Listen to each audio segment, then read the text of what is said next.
over this time. Like some of the reasons are religious and some of them are cultural and political. But the Charter of Rights itself has had a specific influence in eliminating Christian public influence in Canada's, or Christian influence in Canada's public life and Canada's politics.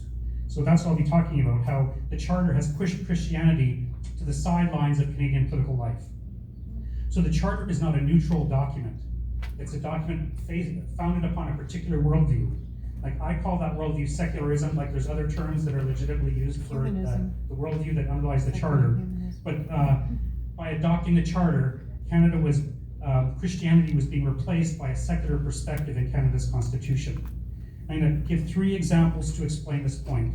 The first example is that it's because of the Charter of Rights and Freedoms being adopted that Canada's Lord's Day Act was struck down by the Supreme Court in 1985. Secondly, it was because of the Charter that Christian elements in education were expelled from most public schools in 1988 and 1990. And thirdly, it was because of the Charter of Rights that Canada's Christian definition of marriage was struck down as declared unconstitutional by the Ontario Court of Appeal in 2003. So in all 3 of these cases, the Charter was the reason for eliminating Christianity from Canada's public life. Now, Canada was founded as a Christian nation and continued as a Christian nation for several generations.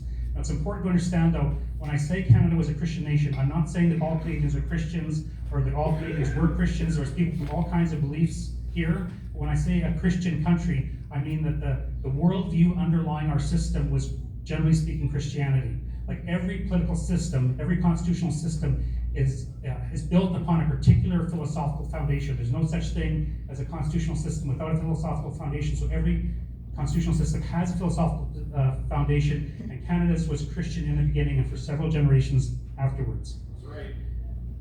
Now, to say that Canada was a Christian country should not be controversial, and it isn't. Like if you read in, there's many historians who have written about Canada's Christian foundation who have mentioned it. There's even like books by people who don't like Christianity who said, Canada was a Christian country. Good thing we got rid of that, but that's the way it started. So it's commonly recognized that by scholars that Canada was in some sense a Christian country in the beginning. And it's not only scholars that have said that, but also major political figures. So on February 12, 1877, there was a resolution introduced that prayers be read at the beginning of each day in the House of Commons, in Canada's House of Commons. Now, one of the people who spoke to that was Sir John A. Macdonald, the man generally considered to be most responsible for the founding of Canada. And the quote from the parliamentary council at the time says this: Sir John A. Macdonald felt as a body composed of representatives of a Christian country and supposed to be Christians themselves, it was quite proper that the blessing of the Almighty should be invoked upon the acts of the legislature. So the man most responsible for Canada's Confederation at that time said that Canada was a Christian country. Now, Canada, as we know it, was established as a colony of Britain, and Britain's political system and legal system were transplanted to Canada, essentially. Now, at that time, Britain was officially a Christian country in many respects. Like it still has an established church, but you don't see the Christian influence so much now, but it was much more of a Christian country at the time that it founded Canada. So those Christian characteristics were adopted into our political and constitutional system. One of the ways, or one of the aspects that was adopted was legal support for the Fourth Commandment, supporting the Lord's Day. So there was legislation protecting the Lord's Day. There were certain things you weren't allowed to do on Lord's Day. That was British law and was incorporated into Canadian law. So each of the British colonies in North America had laws protecting the Lord's Day. Now, of course, those colonies were brought together into a government under the government of Canada to be the country of Canada.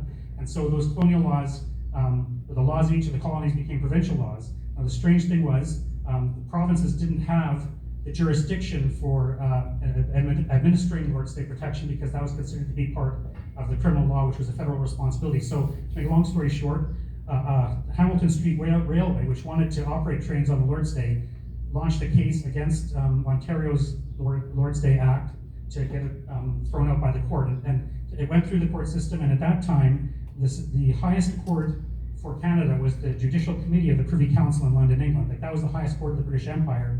Canada hadn't been part of the British Empire. That was our highest court actually until 1949. So you could appeal something all the way to the Judicial Committee of the Privy Council until 1949. Anyway, the Judicial Committee of the Privy Council, JCPC, in 1903 struck down Ontario's Lord's Day Act and all the provinces' Lord's Day Act because it was outside of the provincial jurisdiction. It's now a federal jurisdiction. So there had to be legislation at the federal level to protect the Lord's Day. So in 1906, the government of Prime Minister Wilfrid Laurier introduced a Lord's Day bill into the House of Commons to have a Lord's Day Act for all of Canada at the federal level. Now, during the discussion in the Parliament and in the Senate on this Lord's Day Act, many of the politicians referred to Canada being a Christian country as the reason why we needed the Lord's Day Act. So, for example, a Liberal senator named James McMullen of Ontario, on July 9th, 1906, he said this in the Senate: "I have no desire whatever to trample upon the conscientious convictions of any other individual or any other province, but we must not forget that we claim to be a Christian nation. We are a Christian professing nation at least, and as such we should respect the laws of God. We generally make our laws in accordance with provisions of God's law." So that was a senator on July 9th. 2 days later, a senator from Nova Scotia said this: "Now the individual or the family, the community, province, or the dominion which observes the Sabbath day as it should be observed is the one that will prosper. And if we are to enter upon the downgrade by setting at defiance the fourth commandment, we will go down as a nation by doing so." So he's saying if we don't adopt this Lord's Day legislation, we'll be part of the downgrade and we'll be, ending up in a worse situation as a nation. So basically, it was assumed by many Canadian politicians that Canada was a Christian country, and so the Lord's Day Act passed, and that wasn't a problem. That was 1906. Now, among the population of Canada, support for the Lord's Day Act began to decline shortly thereafter. Like during World War I, the government had to suspend the Lord's Day Act because during the war, you can't take the day off once a week during the war. So it was suspended during World War I, and then so some people got used to doing various things on the Lord's Day. Then again, in World War II, it was the same thing for 6 years, right? You couldn't stop working one day out of 7 during World War II. So people just got used to doing things on the Lord's Day. So generally speaking, in many sectors of Canada's population, support for the Lord's Day Act was declining. Now, something really important happened in 1960 was that Canada adopted the Canadian Bill of Rights, which enshrined freedom of religion. Now, this was just legislation; it wasn't part of the Constitution like the Charter is. There was 2 men named Walter Robertson and Fred Rosatani. They had operated a bowling alley in Hamilton, Ontario, and they wanted to operate the bowling alley on Sunday, and they did so. So they were charged under the Lord's Day Act with violating the Lord's Day Act by having their bowling alley open on Sunday. So they challenged us all the way to the Supreme Court, saying, no, the Lord's Day Act violates Canada's freedom of religion as adopted under Canada's Bill of Rights. So it went to the Supreme Court level, and the Supreme Court said, no, the Lord's Day Act does not violate freedom of religion as understood by the Canadian Bill of Rights, because Canada has always had Lord's Day legislation. Canada is a Christian country, we've always had Lord's Day legislation, so when we passed the Canadian Bill of Rights, the freedom of religion could not mean that we're striking down the Lord's Day Act.